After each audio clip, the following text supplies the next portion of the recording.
আজ একটা অঙ্ক নিয়ে এসেছি। অঙ্কটা বলা আছে কি, দুই বন্ধু মোট 2500 টাকা বিনিয়োগ করে। প্রথম জন 3 বছরের 15% হারে ও দ্বিতীয় জন 2 বছরে 10% হারে বিনিয়োগ করে। মোট লাভ তাদের কত হয়? 875 টাকা। হলে কে কত টাকা বিনিয়োগ করেছে? মানে দুজনের মোট তো 2500 টাকা, এর মধ্যে কত টাকা প্রথম জন ও কত টাকা দ্বিতীয় জন বিনিয়োগ করেছিল? উত্তর হবে 1500 টাকা ও 1000 টাকা।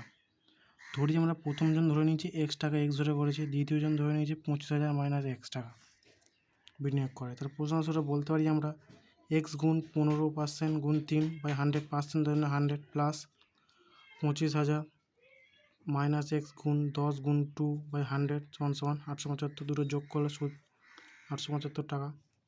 তাহলে এটা গুণ করলে এক্স 3/45 এক্স বাই 100 প্লাস 10 দুগুণে 20, 20 সাথে 25 গুণ করলে হয় 20 500 সঙ্গে 2 শূন্য 50,000। তো এটা মাইনাস 20 এক্স 875। তো এটাকে আবার দুটো লসাগু করেছি, লসাগু করলে 100 হবে, লসাগু 100 100 উপরে যা থাকবে তাই বসে যাবে, সমান সমান 875। তাহলে কী হবে?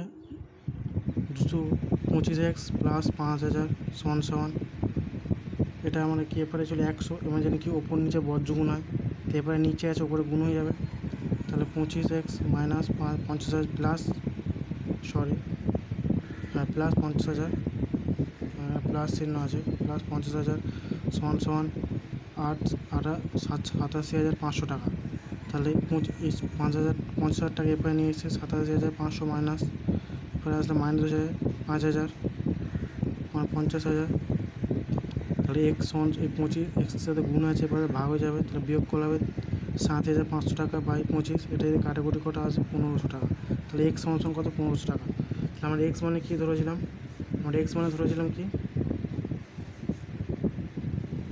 আমরা এক্স মানে ধরেছিলাম প্রথম জন। তাহলে এক্স প্রথম জনের যদি 1500 টাকা হয়, তাহলে দ্বিতীয় জনের কত হবে? 25 মাইনাস 1500 সমান 1000 টাকা। তাহলে দ্বিতীয় জনের 1000 টাকা, প্রথম জনের 1500 টাকা। আশা করি সব বুঝতে পেরেছো।